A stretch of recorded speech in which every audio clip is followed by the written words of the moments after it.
Okay, welcome everybody. Thank you very much for coming to our third episode of the People and Culture series. We have the customer culture topic today, which is about finding the hidden treasures in your business.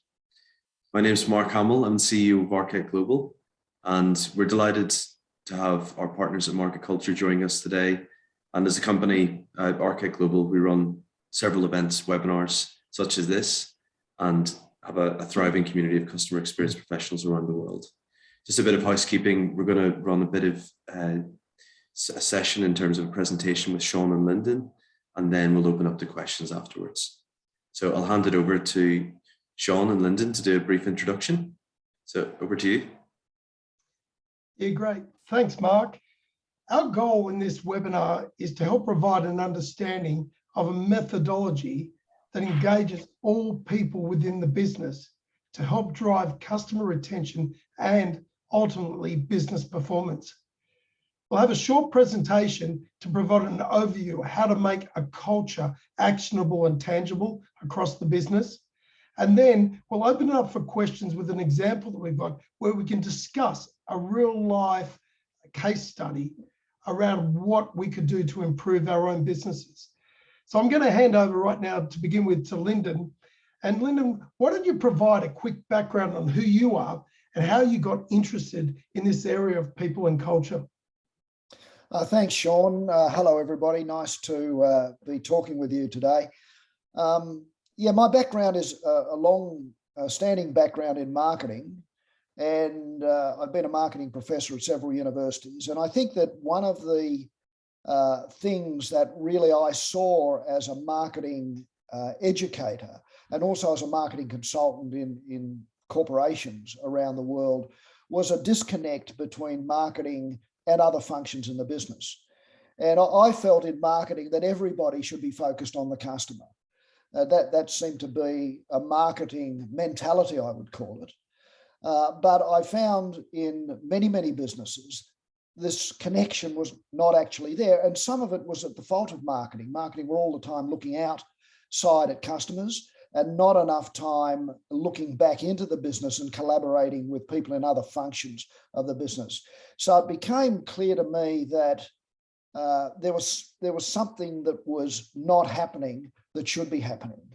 And so I became interested in really what that problem of disconnection, lack of collaboration, lack of focus by all functions in the business. Why was that happening?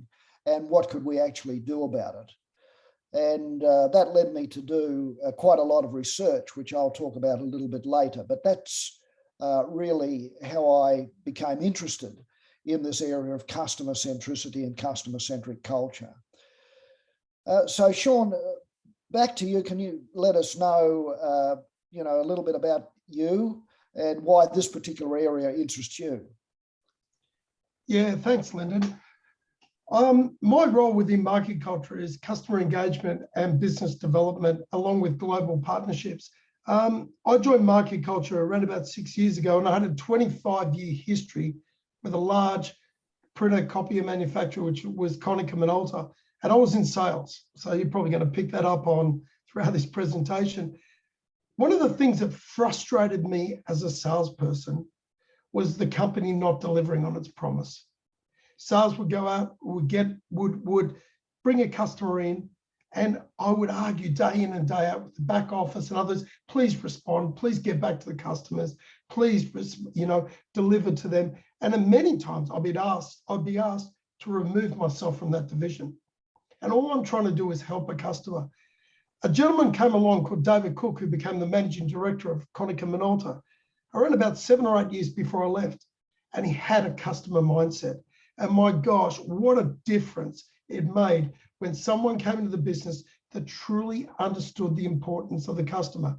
And Lyndon and Chris, who's the CEO of MarketCulture, actually worked with Konica Minolta to help improve the business around customers. Now, I knew Chris and Lyndon prior to that, but it was great engagement, and it was really good to understand why this managing director, David, had such a passion.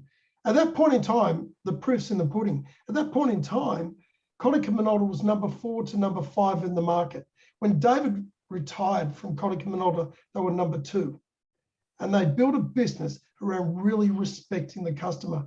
So my passion really came from understanding that if we put the customer at the center of the organization and we actually help others in the business truly understand who the customer is, what they require, and what we need to do, we can build a business around retention of customers and advocacy.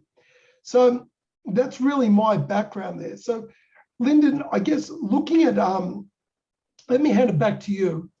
And so you can let everyone know. So, sorry, let me hand it back to you. So, talk about engaging other functions in the business and truly understand the importance of the customer. Oh, sorry, Lyndon, I've just lost my track of thought. So let me hand it back to you and let everyone know why this area really interests you around the customer.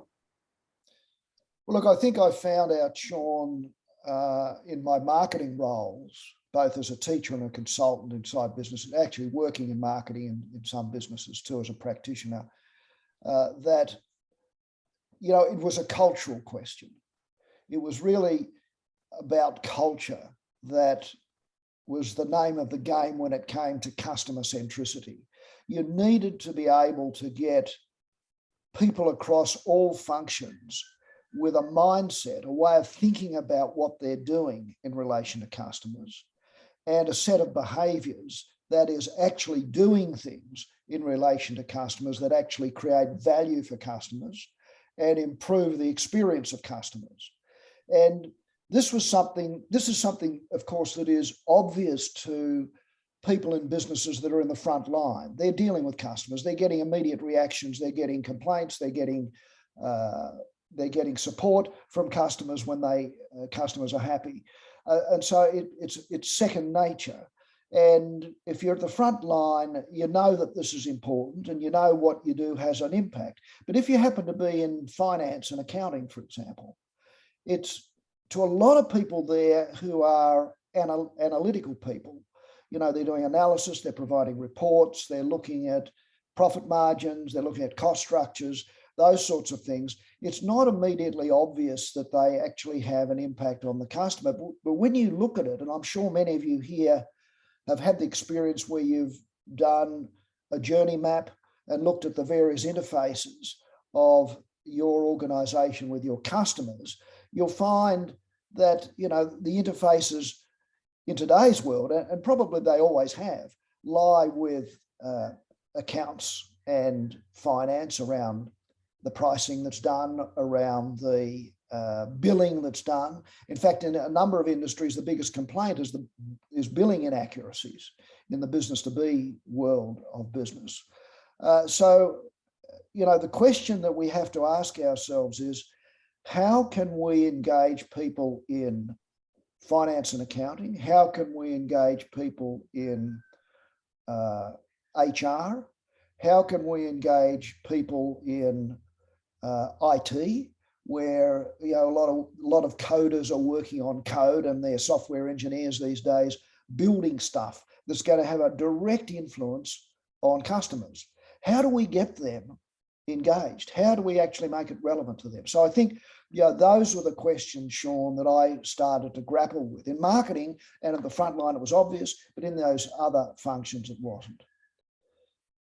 So, Sean, let me ask you the question. What experience have you had in engaging other functions in the business to truly understand the importance of customers? There's probably two I'm going to mention from my past life, and I think these are really super relevant to what you just said. The first is, as a company, we changed to Konica Minolta, we changed finance suppliers. So we're a company that sells equipment and then we finance it. And our new finance manager came out with this beautiful presentation and document for customers signed to do finance with the organization. The document was 16 pages long with fine print, versus our competitors, whose document was 1 page with non-fine print. So my first customer that I went to with this document, he said, yep, want to go ahead. I took the document to him, I put it on the table. He said, are you going to pay me $650 so I can pay that to my lawyer to read your document so I can make sure it's okay? I said, he said, this is ridiculous. Here's the document from one of your competitors. Why can't you have the same? So I was able to go back to the company, and I said to the finance guy, who was a great guy, I said, this document's going to not work. And he said to me, why? Can't you sell it? He said, it protects us, it reduces the risk of the organization, it does all these things for us. It's such a great document. Yeah, but the customer won't sign it. So he turned to me and I said to him, I'm not going to argue with you. He said, what can we do? I need you to come and see some customers. So I took the head of finance out, put him in the car, and we went and visited customers. 2 days later, we had a 2-page document. He didn't get down to the one, but he got down to 2 pages. That finance manager or finance controller in the business turned to me and said, all the deals you do, I want to be involved in on.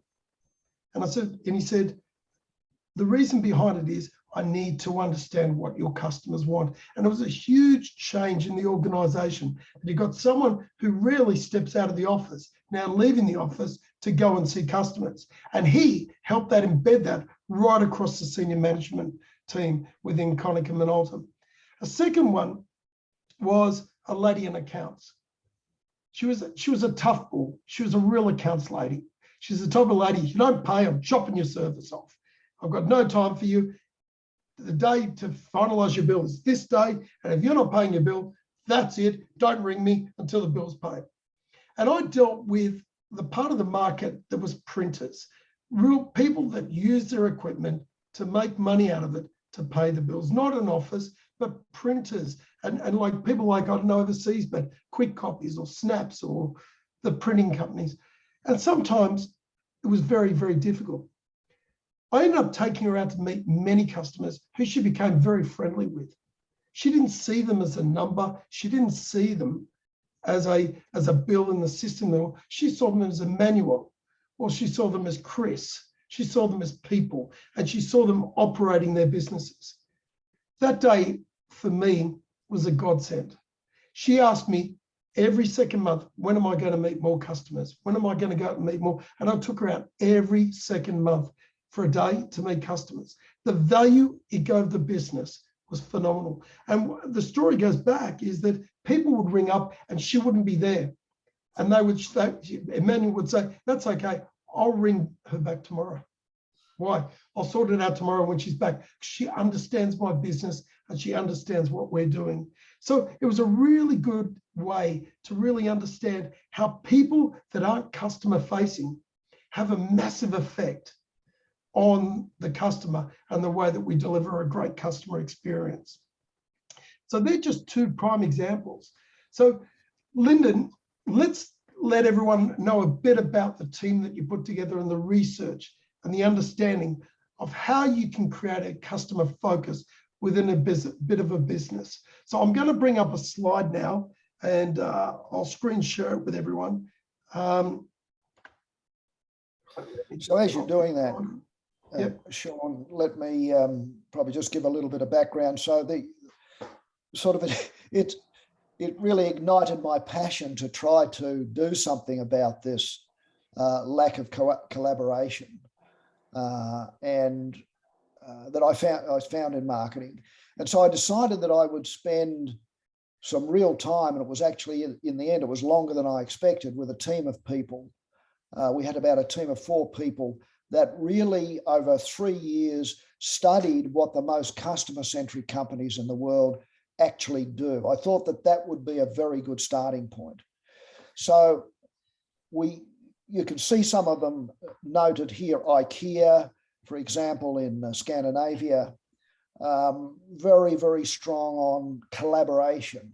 Starbucks, very, very strong on customer engagement and customer relationships at a personal level. You can see Amazon there. They were even then talking about, and this is more than 10 years ago, being customer obsessed. Salesforce were really talking about customer success. What have we got to do to make the customer successful? Virgin and the group of Virgin companies were really very, very customer focused, not only from the way in which they delivered what they did, whether it be in the airline business, the trains business, or the radio business, other businesses they were in, but they understood the emotional aspect of it all. And they talked about brilliant basics with a touch of magic. That was something they said. Lexus, renowned for customer service in the auto industry.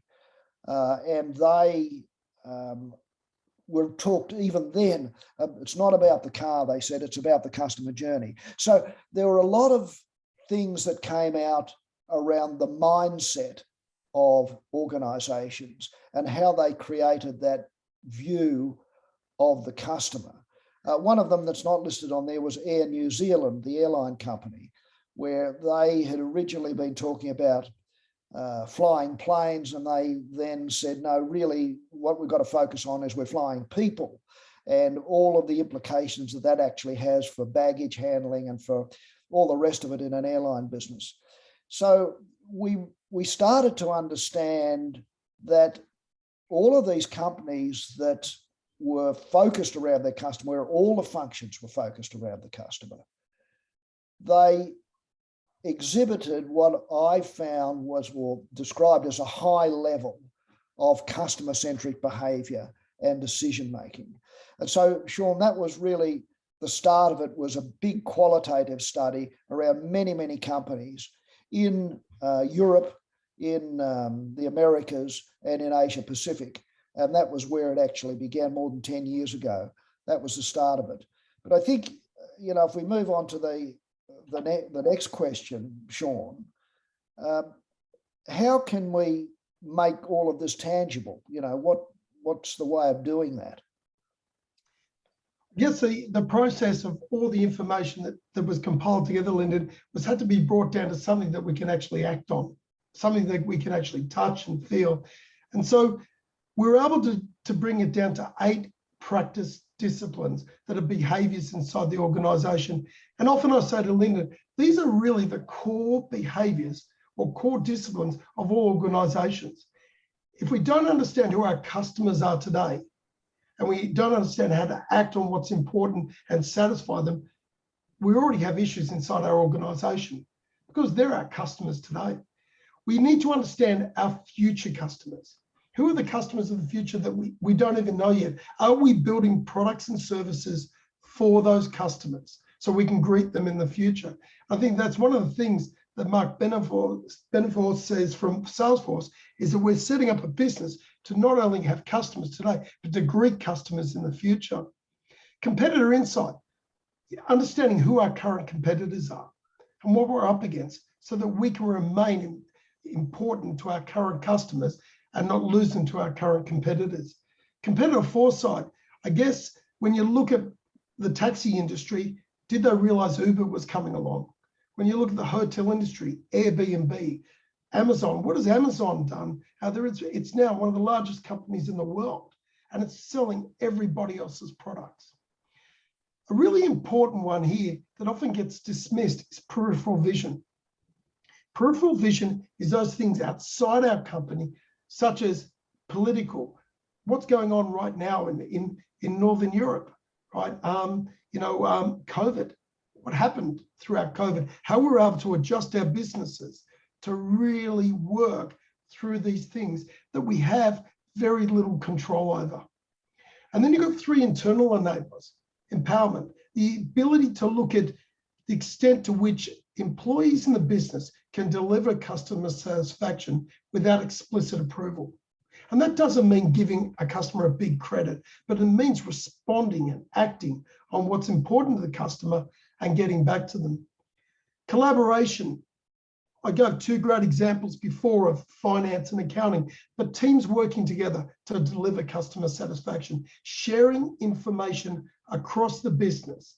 And we're working with an organization right now, Lyndon and myself, where salespeople in a division are very scared to get other salespeople involved with our customer for the fear of losing them.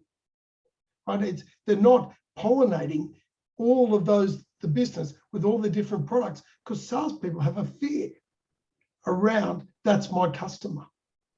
And strategic alignment, the ability to understand the strategy of the organization that really aligns with the customer. And again, we've worked with companies that the strategy doesn't even include a customer. That's all internally centric. So the goal here is to really create an external view from the business. So we look at how employees can act within the business and behave around delivering superior customer experiences by looking at all of these 8 disciplines that will drive those key behaviors. So I guess coming back to you, Lyndon, something that most leaders will say is utmost is, this is great. And try to build a strong customer culture is great, but will it drive a return on investment? Will it give me superior business performance if we do these things? So back to you. Yeah, just to explain that a bit further, each of those 8 areas that Sean has outlined there are really sets of behaviours that people carry out or adopt. Their practices that are carried out across the business. And it comes back to those companies I was talking about earlier and many, many others in the research that those 8 factors were really identified. But it wasn't enough just to identify practices, if you like, that companies carried out that were highly customer-centric around, as it turned out, 8 areas. I think we started probably with 10 or 11 and it came back down to 8 when it was finally analysed with a large quantitative study. But we needed to answer the question, okay, now we know what it is, but is it actually important? Does it drive future business performance? And this chart indicates with the check marks in the various boxes there, the correlations between each of the 8 discipline factors on the left and the normal things that we would expect to want to improve in any organisation: customer satisfaction and retention, innovation, new product success, profit and sales revenue. All of those things are generally things that are important. There may be some variation for organisations that are non-profits or government. And there are other factors that we tracked for those organisations like trust and productivity. But there you can see there were, and all of these were validated through statistical analysis off of a very large sample of organisations. And a very big data set back then was analysed. And so this was important to me because I've got to admit something, that I really started off life as an accountant. It wasn't quite, Lyndon Brown born accountant, but, I did start off my studies in accounting. And so I realized that profitability, revenue growth, those sort of things were important. And this is why I wanted to tie that to this. So, that was done. And I guess, Sean, I could ask you a question now, really about measurement. So we know that there are various people have said if you can't measure it, you can't manage it. And I think that's probably right. Probably what it is if you don't measure it, you won't manage it. I think that's probably more closely aligned to what the practical situation is. So, the challenge then is to really be able to measure this. And you might explain the next slide, Sean, if you would, please. Yeah, so it's a great way. We can sit with people and say we need to improve customer insight or we need to improve strategic alignment. But the question you get asked is, well, where are we now?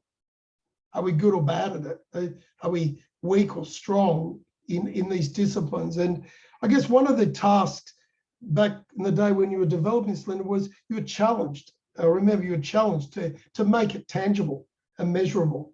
And so we've developed an assessment that goes out to all employees, whether in departmental or across the business, that they get asked a set of questions that are behaviors in the business. And we're asking them to rate the business between 1 to 7 or strongly agree to strongly disagreeing on a set of questions relating to those 8 disciplines.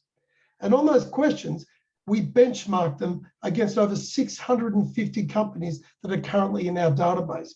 And last year, with the help of Mark at ASIC Global and a number of partners, we actually did a study called the Global 300, where over 200 companies actually participated, and we could actually benchmark them not only against other companies, but against industries, against B2B or B2C, and against other sorts of different demographics that we chose.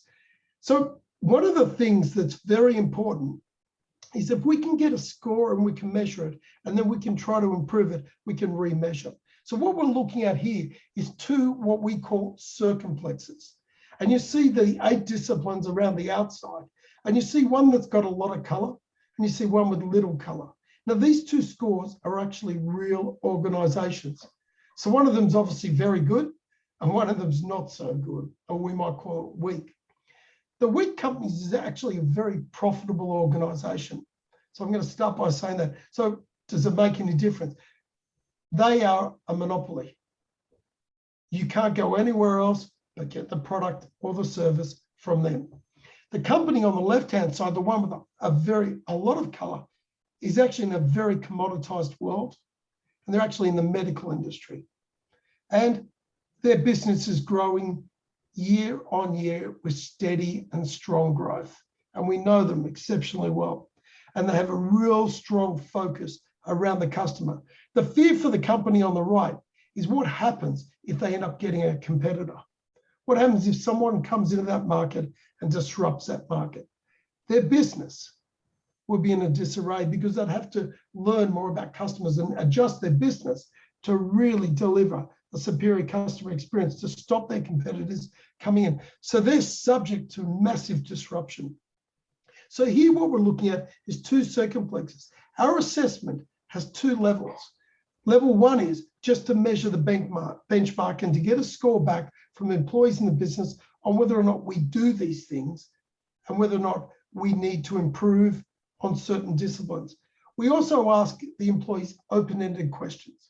We ask them to feed back to us what they believe they could do better or what they could recommend to senior leaders in order to improve. So I'm going to jump to the next slide and we're going to go to questions. We're going to go to questions. Here is an example of a company called Acme. And imagine, Michelle, it was your company right now, and you scored this score. You've got 100 people in your company, and 93 of them responded. And you as a leader thought you were very customer-centric. You thought you deliver great customer experience. You thought your employees are really on board to deliver that, and you get this score back. It's obviously telling you a bit of a story. And this is a make-believe example that we're going to talk about here for a minute.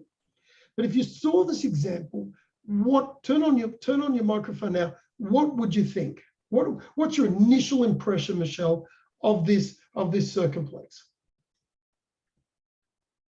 Sure, no pressure, hey? So no pressure. Definitely, something like this, the empowerment for me is really, really important. So seeing that that's so high is really good, but there's definitely focus areas that need to be looked at. Yep. But yeah, exactly. So you've gone to something that's important to you to start with, that you've obviously worked on in the past with this diagram, saying, good, we've been working hard on empowerment and empowerment's strong. So we're heading in the right direction with empowerment. And remember, that 75% there means that there's only 25% of companies in our database that are stronger out of 650 than your organization. And 75% of them are weaker in this discipline than your organization. So you're right, it's a very good score. It's a good score. But you also could say to yourself, there's room for improvement. We could even improve that discipline. Would you agree with me? Yes, absolutely. Yep. Great. All right. I would focus on the lower scoring ones first, right? Yep. You could. So every company that we've worked with is different. They have key focuses and who they are, so sometimes working on strengths can be easier than working on weaknesses, right? So you can look at this and say, yeah, we've got work to do in certain areas, and we must not, customer foresight. Who are our customers in the future? Are we planning to meet them, and are they with us, and what products and services are we building for them? The competitor and insight and foresight, we could strengthen that to become a better organization. And so you're exactly right. If I go to 2, I think it's 2's there on the screen, and if you're able, maybe your feedback on if this was a circumplex to your organization.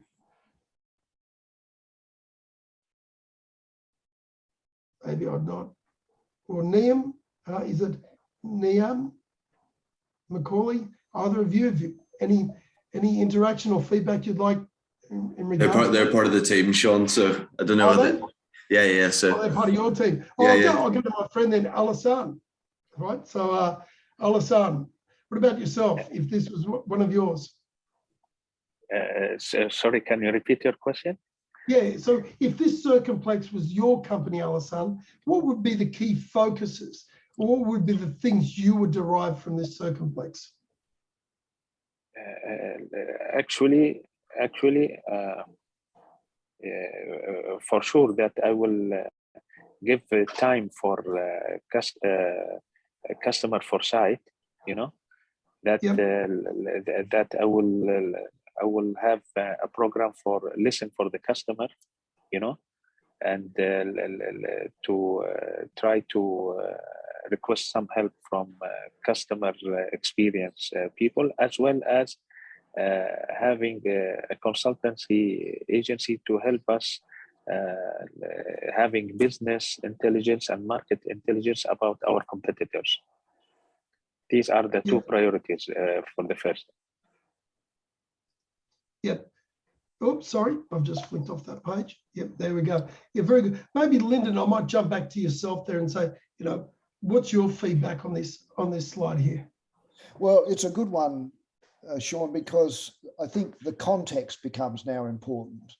So, for example, if Alassan's company was dominating in its industry, had a very large share of the market, and they were at risk of losing customers and customer retention, and increasing value for existing customers was a key part of their strategy, well, then they would be focusing on customer insight, and they'd be focusing on competitor insight, because as we know, in most industries, customers have a choice. And the choice is between our offering and a competitor's offering. Or in some cases, in B2B markets, it might be our offering versus we do it ourselves inside our business, instead of hiring somebody else to provide that particular product or service to our business. However, if the business was one in a growing market, and the things were changing, customers were changing, there was a lot of new customers coming into the marketplace, customer foresight becomes very, very important. And so your market context and also your strategy play a very important part in deciding which disciplines to focus on to improve. And collaboration, I think, is always an area that can and should be improved. In this particular case, at 45%, which means that you're in the bottom half of the database when you compared with companies in our database. That would be an area to think about. But one of the things about collaboration, particularly building cross-function collaboration, that's collaboration between marketing and sales, between finance and IT. Though that kind of cross-functional collaboration, that takes longer to develop. So it becomes then part of a plan for, if you like, immediate things you can do quickly, tactical things, longer term things that will take longer to develop. And bear in mind, all of these areas are related to behaviors. That is, what people are actually doing in the business in relation to customers, in terms of focusing around customers. So it's what it is really a cultural capability to change. A cultural capability, for example, in this situation, to be ready for new customers and new customer needs. Okay, if we need to, that cultural position is customer foresight, and that's weak here, relatively speaking. So that's something that we could build. So these are just some comments that you would be thinking about if you got a picture like this in your business. But I might at this stage, Mark, and open it up for questions in relation to this or anything that we've been talking about. And I know that you've got a couple of your own, so maybe we open up for Michelle or Alessandra or anyone who's got any questions I'd like to ask of us.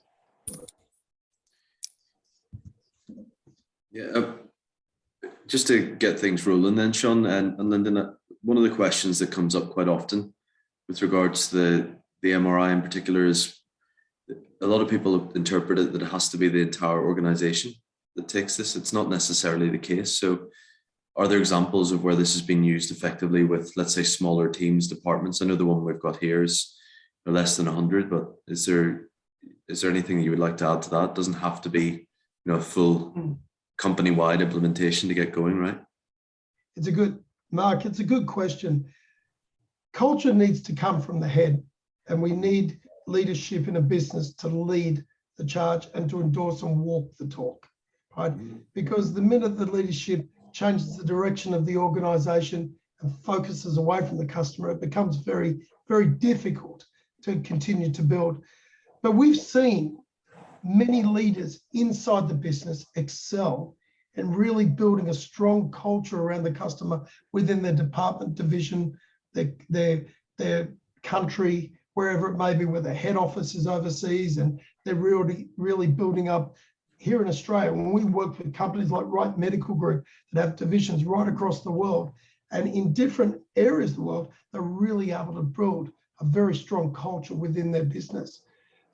So in an organization, it needs to be led, and leaders can be found within the business.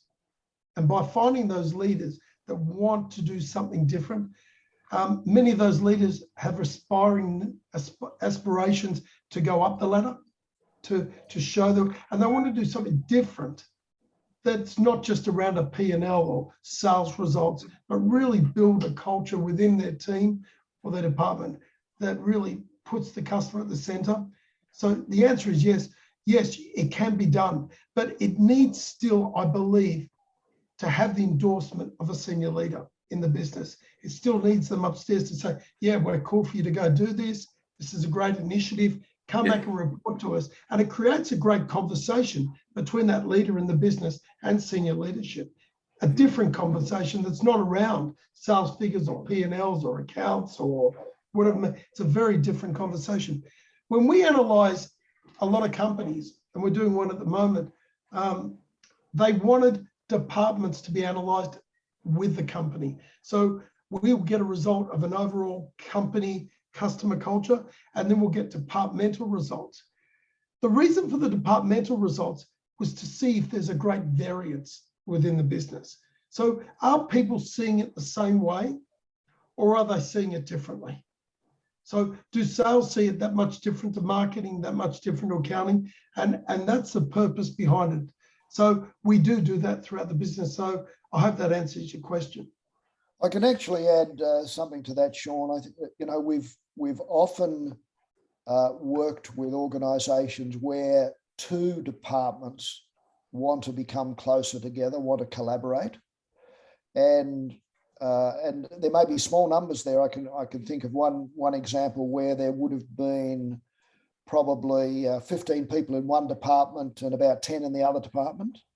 And the goal was to create a collaborative environment. One department was the front end, customer facing, and it was in the finance industry. And so there were, and their clients were companies in this particular instance. And those account managers were not or felt they weren't being supported by people who were the analysts and providing the reports for the clients. They didn't realise that they needed to be completed at a certain time, delivered to the client at a certain time, and that these things were important. So that would be an example of where the back office analytical function and the front office account management function did this with small numbers, and it was very, very effective. It really had an impact on, customer experience and customer retention and building new business with existing customers. So it had a business impact as well as a customer experience impact. I think we've done in a number of organisations just one department. In one case, I can think of the IT department as being the focus, and creating, that was identified by that particular group saying, well, other departments appear to be more attuned to customers than we are. What do we need to do to improve? So measurement took place there, and they were assisted to choose disciplines to develop and worked on those. So there's a lot of flexibility in how you can actually use this. And there are some companies that have developed a customer-centric culture from the bottom up. I think that's harder to do. As Sean said, if you really need senior leadership support, or at least endorsement, if not active support. But there are organisations that have been able to do that, and then the senior leadership have come on board. They tend to be exceptions. Normally, you'll need to get endorsement and support, and then a department goes ahead with this. Brilliant. Great answers. Thanks, Sean. Thanks, Lyndon. One of the other questions that I get asked quite often is there like a typical difference between the industries? And I know we did the Global 300 last year, but is there anything that you would say is a typical finding from each industry, or are they more similar than people might think?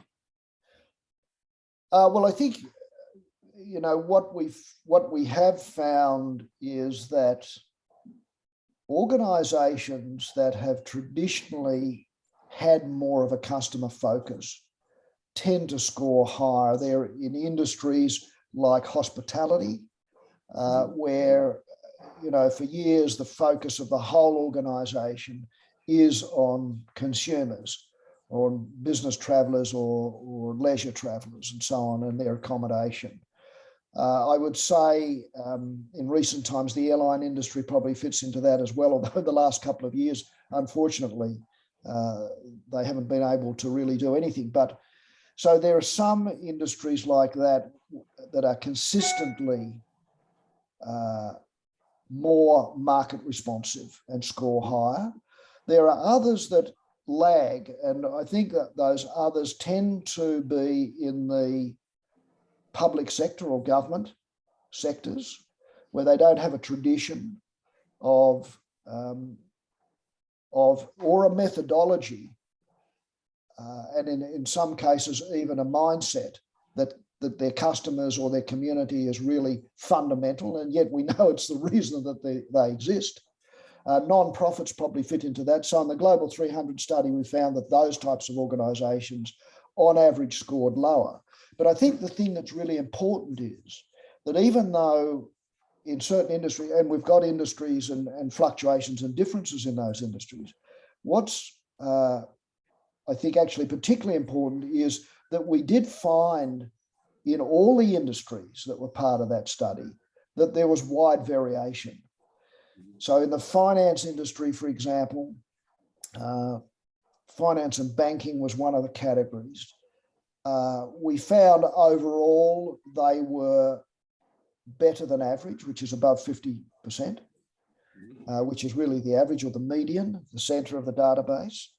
And they, that particular industry was up in the mid-50s percentiles. But what we did find there was that those finance organisations that were newcomers to the industry, and many of them were really online businesses rather than branch-based businesses, or physical businesses, they scored higher than the traditional businesses that had a lot of change to take place, legacy systems and all those things didn't score as well. So you had the variations there. And I think in all of the industries we looked at, there were quite big variations between organizations within them. So it becomes important, I think, for any business to not only look at their industry, but yes, look at the industry. How do we stand? But how does the industry stand? If the industry itself is below par, well, then it's better first up to look outside your industry. And in today's world, more and more customers are comparing a bank with a quite different customer service organization. And the comparisons are not only within industry now by customers, but they are in an industry compared to the best that they as an individual have experienced. And that's the thing that becomes more relevant. And this is why the peripheral vision factor, I think, is very, very important, because those sort of things are changing. Those comparisons are changing. And industry is one factor, yes, but let's compare ourselves against the best. I think that's the way to think about it. Yeah, so the general customer expectations are rising based on experiences with other companies. Makes sense, totally. I suppose one of the questions as well would be about remeasurement. If a company goes through this process, what do they need to do in order to fix that, and what should they focus on? But also, when should they remeasure, because they want to see they're on the right track? Look, I think it used to be that, Mark, that we would say measure at least once a year. Mm-hmm. And that's a little bit like employee engagement. Measure at least once a year. But in today's world, things are changing so rapidly, you need to measure more frequently. Mm-hmm. And, now in the sort of employee experience area, measurement is becoming not quite as frequent as customer experience measurement, but it's starting to increase. And it's not now so much on a cycle of once a year or even twice a year. So, and I think the same thing comes to culture. Culture changes more slowly, but I would say now that we would be talking to companies about saying, well, do this now and do it in 6 months' time, and measure the change and see that you're making change, and not only measure your culture, but measure your customer retention, measure your customer satisfaction, measure revenue, other things. In other words, bring a series of factors into the whole picture. And the one that's missing in most companies is actually this one. The measurement of the culture is relatively weak in most organizations across the world. And this was one of the reasons we want to try and create a methodology and system that would help companies fill that blind spot and add it to the other measurements that they have and have had for quite a long time. Absolutely, yeah, because it's something that not only to strive for, but also something to talk about, isn't it? That helps drive change. If you can say, look, this is where we were at last time, this is what we've got, that you can keep moving forward if you're doing it more frequently, I guess. So that makes sense. It creates a conversation, actually. Yeah, I think. absolutely. Yeah. Yeah. And, one of the things you can have in your business is, and I've seen this and been part of this in a number of businesses, is to have a debate. Mm-hmm. Are we customer-centric? Are we not customer-centric? And have 2 or 3 people on one side of the debate and 2 or 3 people on the other, and give examples of where we are customer-centric and where we're not. And, that creates a conversation. Now, if you've got some hard data on that really adds some evidence to that kind of conversation. Yeah, absolutely. Mark, I would add in probably the number one response or the key outcome from the Global 300 when speaking with people who participated and then had the results was the ability for them to engage senior leadership in a conversation. with the results, something different than they've ever done before.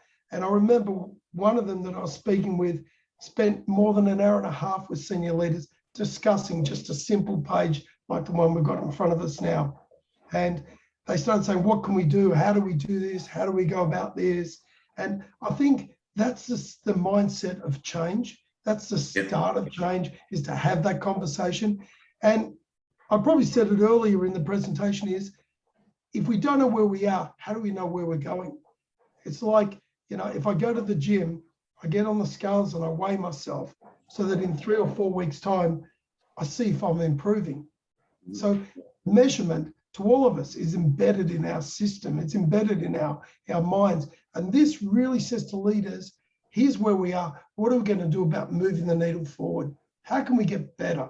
How can we improve? So I think they're the reasons for continually measuring and to create those conversations, and they're powerful. Yeah, absolutely.